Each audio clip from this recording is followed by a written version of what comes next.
Okay, Leipzig turn 10, the end of turn 10, about 4 p.m. Here's what the battlefield is looking like. So the French in the north are under strong attack now by the Prussians and Russians, who are pushing up aggressively and have in fact captured Kern, the Marine Artillery Regiment there, threw back Grenadiers, but was then defeated. So they've fallen back to goalless there in the ridge, and the cavalry is frantically holding on. And Alan did very well to get all his figures based. He was flocking them, doing the basing this morning at about 8:30, 9 a.m. So good effort, Alan. And across here at Linden now. Oh, and so here I think the losses are about 3 of the Prussians and Russians and 2 of the French. Here, the Austrians assaulting Linden now. They got in there briefly, but they got across these barricades and into the wood there, but they've been thrown back. And in fact, the Leipzig garrison, the stragglers, the guys have lost their units. They managed to break one of the enemy units, and the Austrians got across the barricades here, but have been thrown back and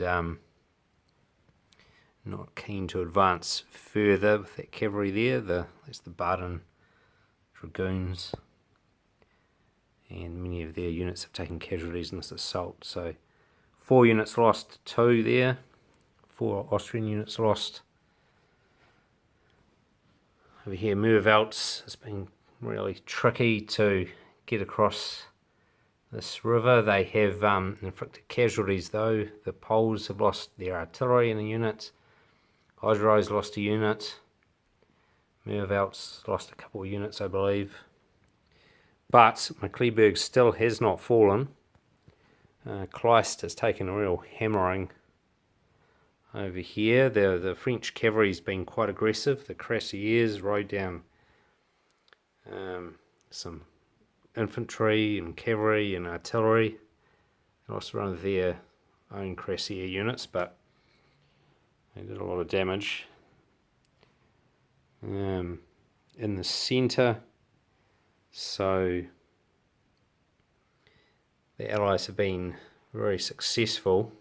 They've captured Wachau, the Goldenberg, Lebert Volkwitz, and the Russian Guard are garrisoning both of them. In fact, the Russian and Prussian Guard has been entirely committed now.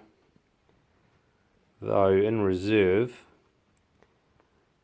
the Allies do have the Hungarians, the Grenadiers, and Nostitz's Cuirassiers, which wisely did what they did historically and marched back down out of this triangle of death and came up on the southern flank instead. So poor old French Victor there has taken an absolute beating, as has Lauriston. We're on the flank here. So Clonau and MacDonald are in something of a stalemate. Neither side keen to press forward.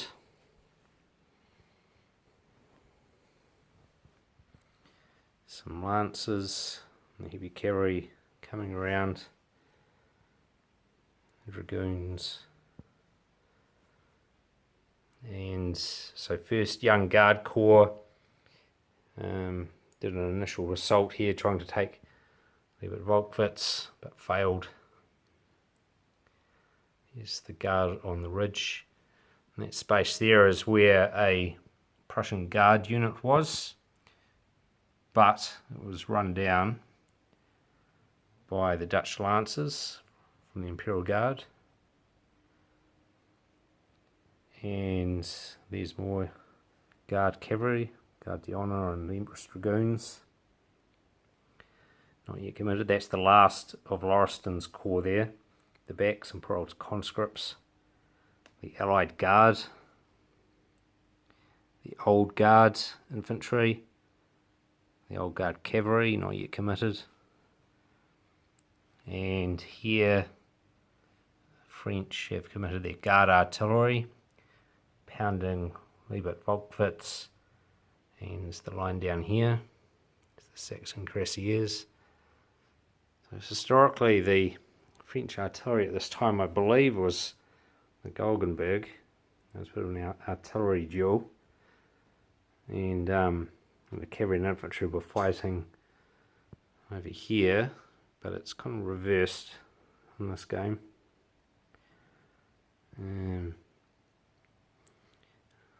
The Poles, though, are still holding Kleeberg, which has historically fallen. I think it might have been recaptured, though. It's Augereau. The 2nd Young Guard Corps has been dispatched in this direction to support the north and west. They seem to be holding the west okay, but over here in the north, this could be more difficult given the numbers of enemies swarming towards the sector. And historically, of course, the French eventually kind of broke here, so we'll see what happens. But anyway, that's the situation. 10 turns. We played from 10 AM to 4 PM, just taking it nice and leisurely. Could have probably fitted the whole thing in one day, but just wanted to have a more relaxed sort of game. So far the French have lost 18 out of 95 units, whereas the Allies have only lost 14 out of 125 units. So 18 to 14 and 18-14, that's a bit of an ominous number for the French, really, as the players commented upon. Given what happened in 18-14.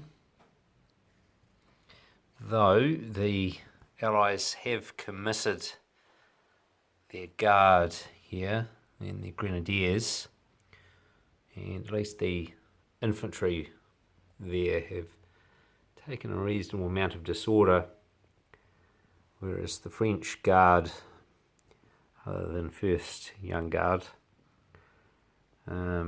is still uncommitted and untouched. So we'll see what happens tomorrow. All right. So, will Napoleon be able to do something dramatic tomorrow? Or will it be the historical result, which is looking quite likely how things are right now? I'll post an update video tomorrow. Thank you very much.